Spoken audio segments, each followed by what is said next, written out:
Welcome to the Own Your Family, where real stories and proven formulas are shared about leaving the rat race so you can achieve freedom and spend more quality time with your family. Get ready, mompreneurs and dadpreneurs, to get inspired by earning from home, living healthy, and aspiring for more in life with your hosts, Renat and Katrina.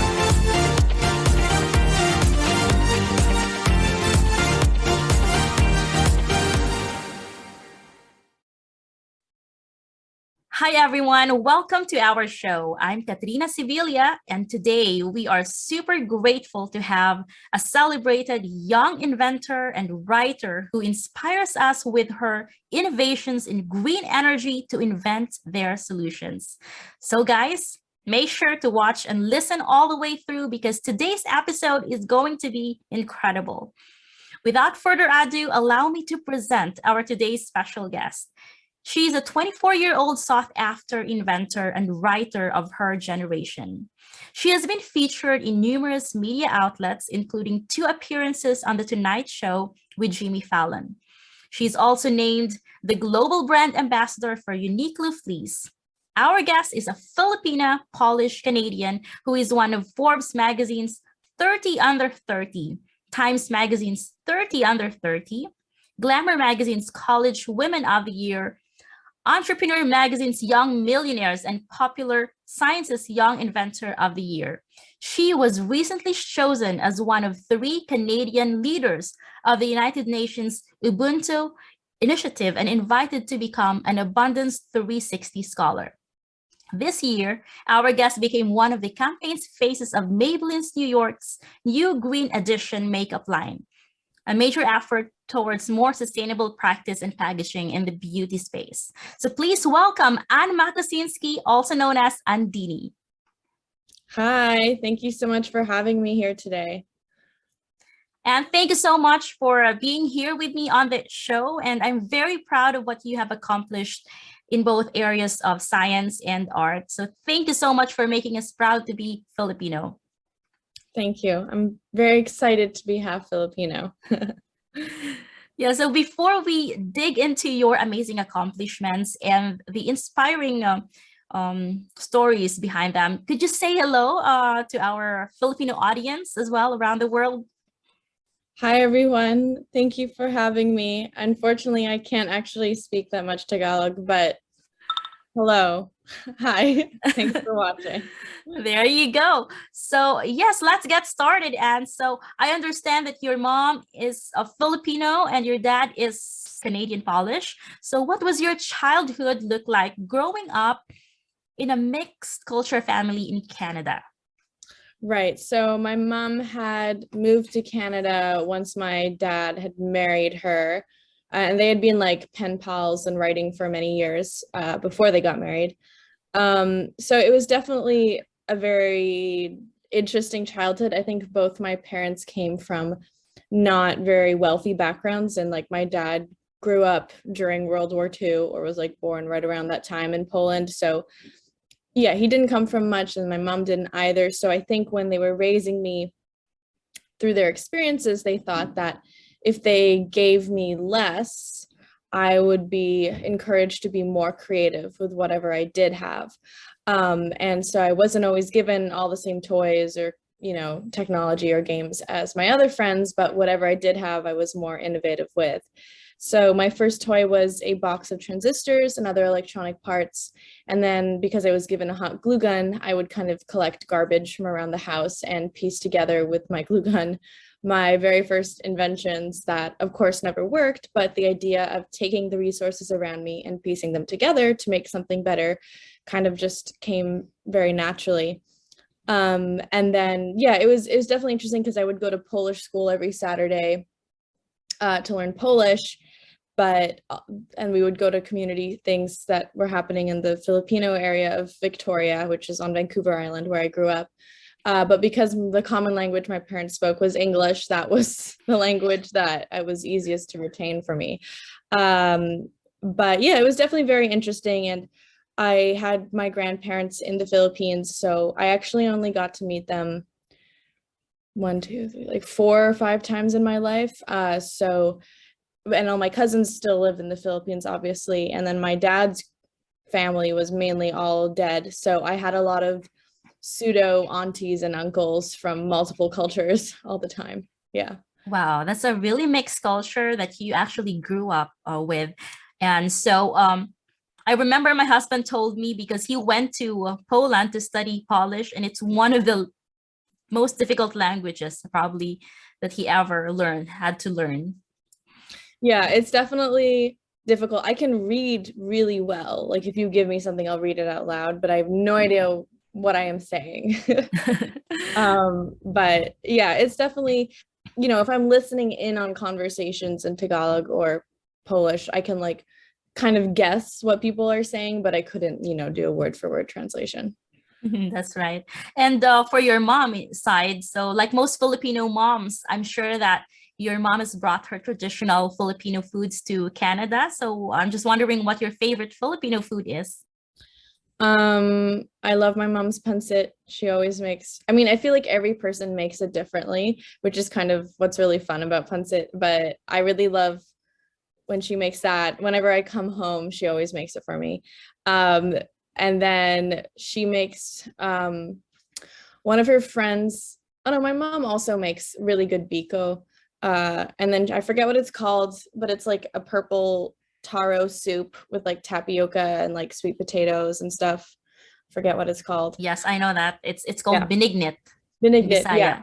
Yes. And then yeah, there's many dishes. This is not traditional, but my mom makes a really good mashed potato. Which I think Yes. she just learned out of a cookbook, but she makes really good adobo. Like everybody who comes over always wants her to make that.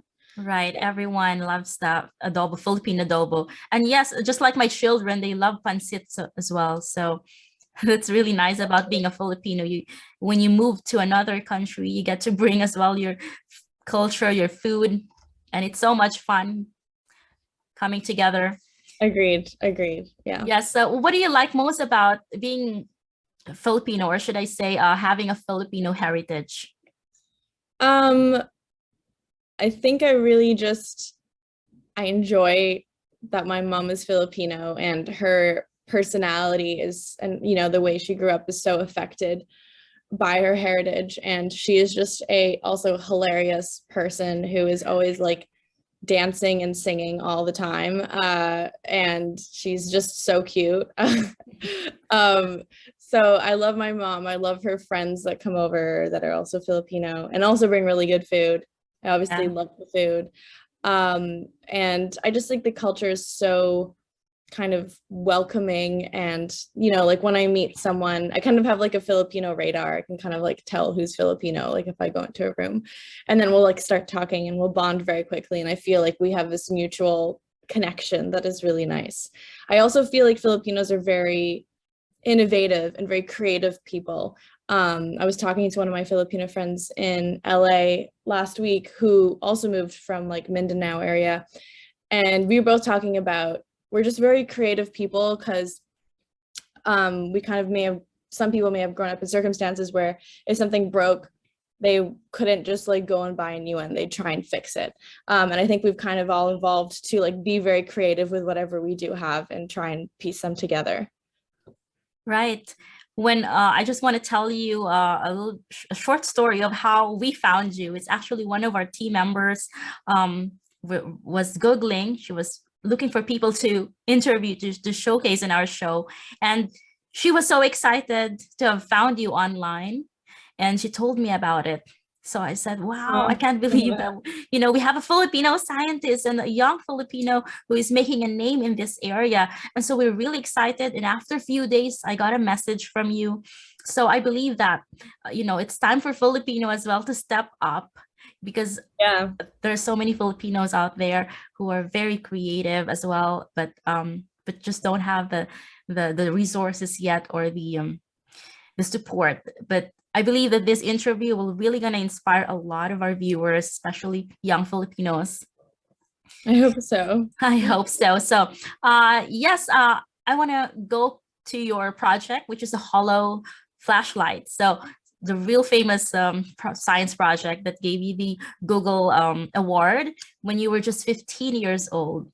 So I watched your guest interviews, including the one with Miley Cyrus. And yeah, that was really fun, by the way.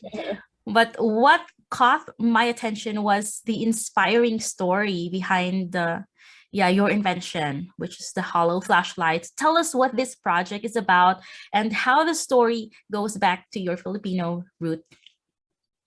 Right. So I had joined the local science fair on Vancouver Island where I grew up when I was in grade 6. I ended up doing 10 science fairs before I graduated grade 12. I just really loved making things and then presenting them and competing.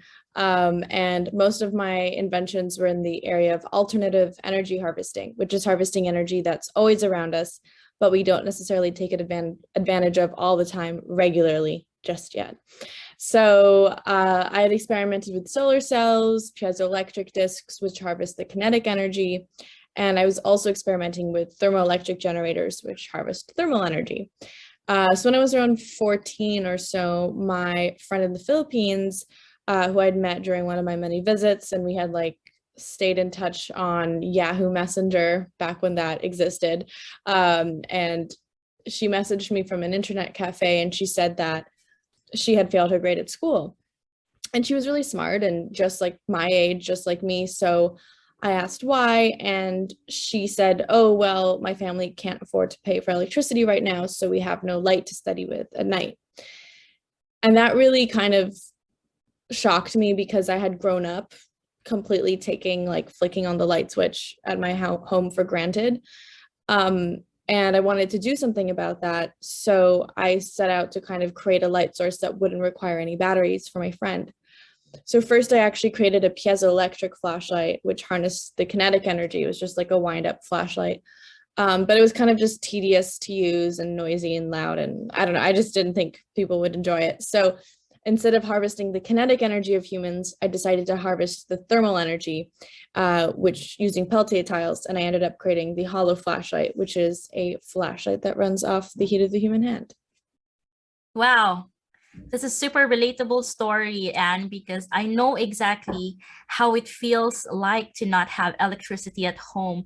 I remember as a 6-year-old kid, I was using gas lamps to read my books and make my assignments at night. So I would sometimes burn my hair bangs because I had to put the lamp as close as possible so I can read the text from the book. And I would get dark stuff inside my nose from reading the smoke coming from the burning lamp. So that was really not fun there. But I didn't flunk my grades though. That's a good thing. So for about 6 months, we didn't have electricity because it takes 6 months for the local electrical company to actually install the connections at that time. So that was a long time ago. But that's really a compelling story about your project. That you really, what's really interesting though is you really utilized your skills and creativity and, came up with a useful project that can, change people's lives. Because, you could have just given cash to your friend, here's the money, get your electricity installed, but you didn't. And, I'm not saying it's a bad way to help. We've sent her money, Yes. regularly. She moved to the city now, so she doesn't need the flashlight, obviously, but we helped send her to school. So now she's going to be a flight stewardess, and she has which is really cool. So yeah, but I get what you mean. Like, obviously, I'm not saying it's because we Filipinos like to send money, right? To our family. It's easy to help just to give money, but you really utilize your talent, your skills, your creativity, and I'm just saying, if every one of us allows ourselves to be creative and find meaning and purpose like what you did, it's gonna be a beautiful world, right? I hope so. It'd be really nice. But yeah, I think it's important to encourage young people to try and be more innovative, and to also, like, just because you come up with a solution for one person or a friend doesn't mean it's only going to be able to help you one friend. Like, it could end up helping or inspiring thousands of people around the world. So, it's good to think specifically when you're coming up with a solution for a problem, but also realize that there's a much bigger impact that it could have in the end. I certainly did not think anything of the flashlight when I made it. It was like my science fair project. And then people got really excited about it. And I was like, oh, this could actually help a lot of other people around the world. Right. Okay. Really nice. So what does it take to become an inventor? Like, do you need to become a super geek or nerd?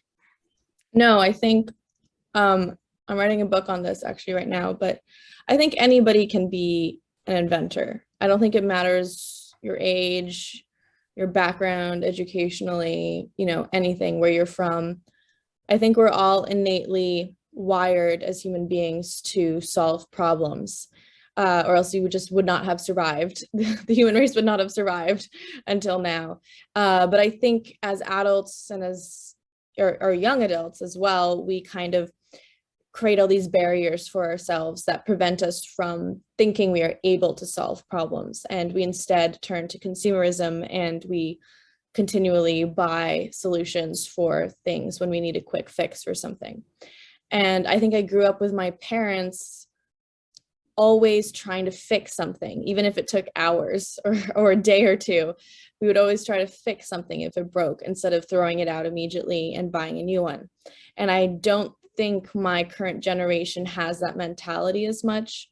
So I really want to try and bring that back, because I think that's also just a much more sustainable way to live. And if something isn't working well, why not feel empowered to try and build a solution or build something better than what already exists?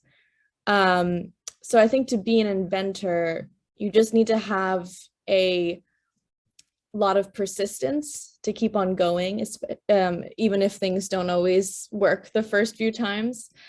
And you need to be really curious about the world and the way it works, and just continually ask questions and look at things that already exist and go, where could I improve upon this? Or look to problems that exist and go, how could I help and solve something? Yes. So, and I heard as well that you never had smartphones since until what age? Now I have one. Until what? Yeah. I don't know. I think I got it when I was 19. I got a smartphone. I don't remember. But yeah, so I just had like various stages of iPods growing up. And then when I left the house to go to university, I actually asked for a flip phone instead of a smartphone, because I wanted to not have a smartphone. So I just wanted a flip phone, and I painted it like sparkly pink, like 2000s Paris Hilton. Before it was trendy, I was already doing it.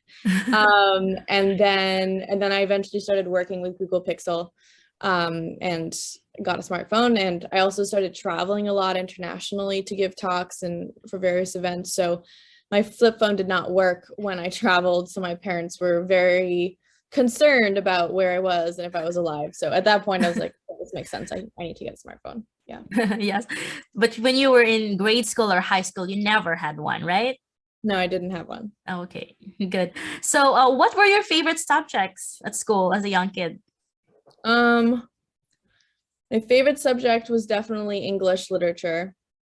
I had an amazing teacher. I continually asked for him every year of my high school. So for like 3 or 4 years, I think 3 years, I had him because I just loved him. His name was Mr. Young. He told the best stories, and he was cool. He wasn't like a normal teacher that wouldn't, like, I don't know. He was just like a very cool teacher with like an earring, and like definitely was like a hippie in the 70s, and like would tell amazing stories about his life, and really inspired us to get excited about writing and storytelling, and really explained a lot of really older texts like Beowulf or Shakespeare to us in a way that as teenagers we could still understand and relate to, which is very hard to do to teenagers.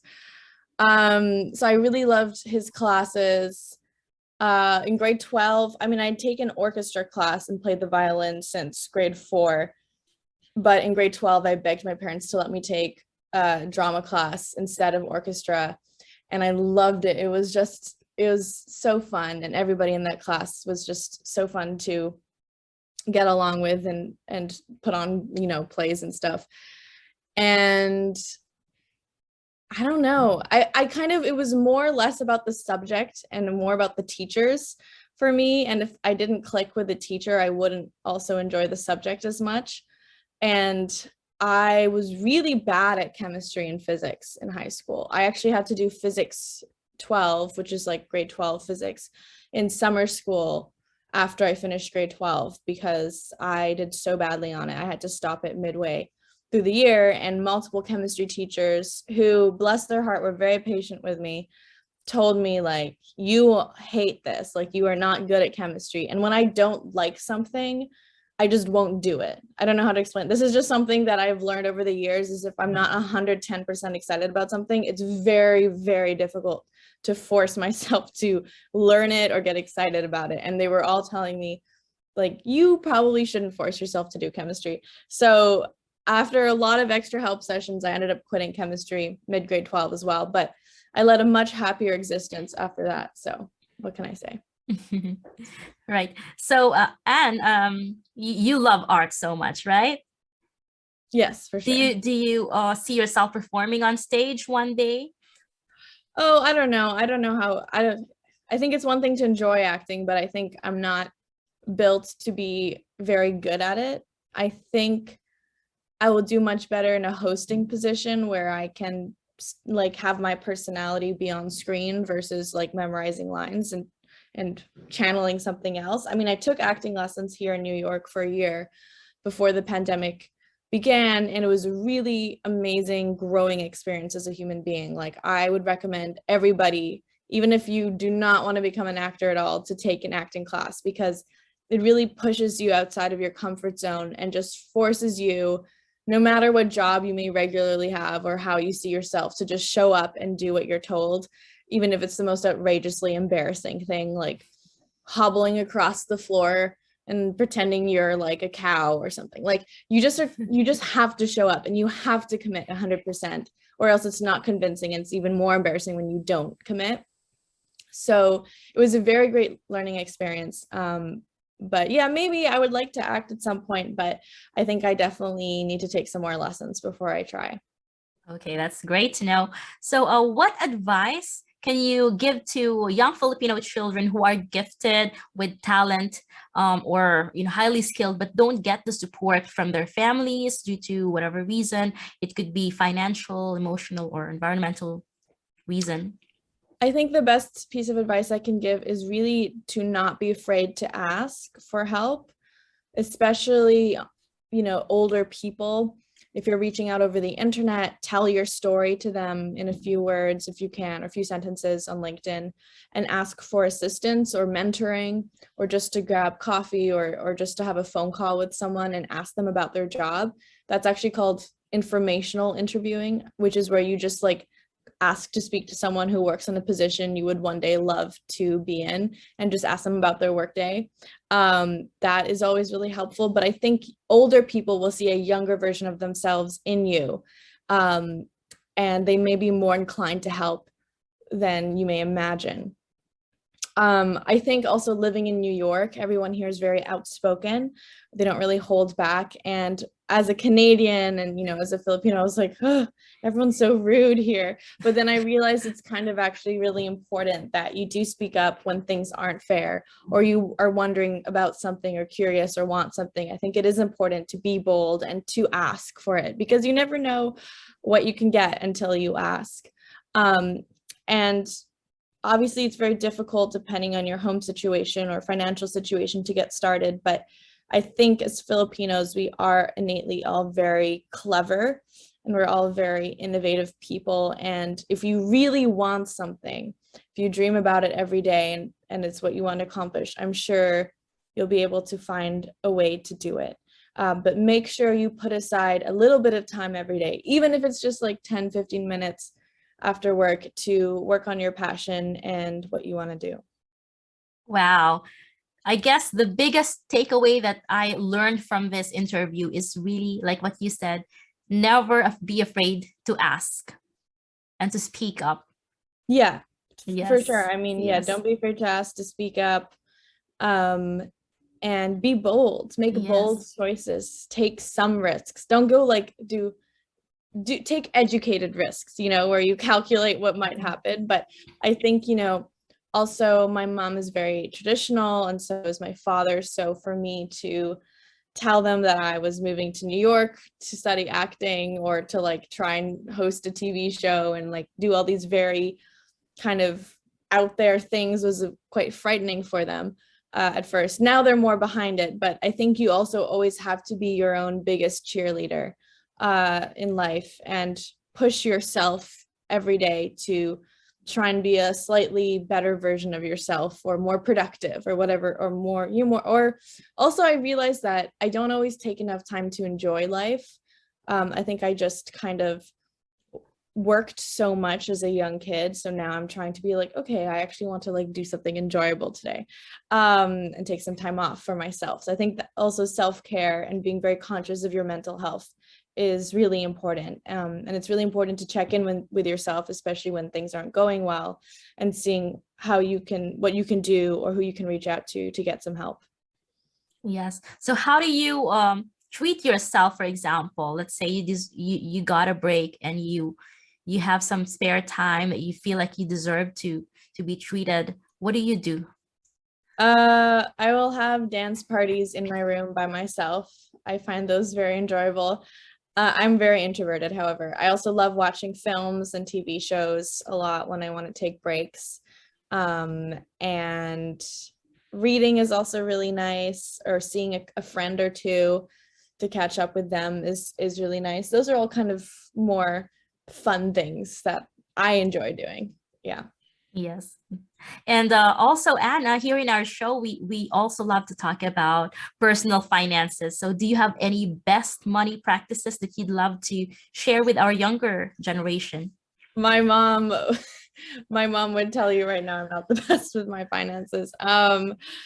Save.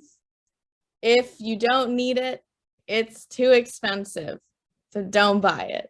That's kind of something my aunt told me this summer, and I was like, that's really true. If I don't need it, it's technically too expensive for me, even if it's on sale and super cheap. Don't buy it. It's always good to have savings for a rainy day or when something comes up. You never know, especially with COVID. A lot of people had to dip into their savings. I did. And yeah, just save as much as possible. Follow the least amount of influencers on Instagram as possible so that you don't get sucked into buying something because it's cool or cool people are wearing it. They're usually not cool people. They're just people who have a lot of followers, but as a person, they're probably not that cool, or exciting or intelligent or whatever. Yes, just don't buy something if you don't need it. It's so hard to do this in this culture, and I definitely am guilty of it, but I've really tried, especially since I moved into my own studio this past summer, to be slightly more thrifty with the money I do have. Really? I just can imagine how expensive it is there in New York. It's so expensive. I'm moving out. I'm leaving the East Coast for sure when my lease ends end of June. But yeah, I'm gonna move back to the West Coast somewhere, and it's just outrageous to live in New York. But I'm glad I've had this experience, but I'm ready to move. And I grew up on the West Coast surrounded by nature and, like beaches and mountains and forests and all of that. And in New York, there is none of that at all. So I'm definitely ready to move back to some nature. All right. Keep us posted, Anne. But yeah, I think definitely one of the best advice that I got on our show is really unfollow or don't follow those people that will encourage you to consume more, to buy more that you actually don't need.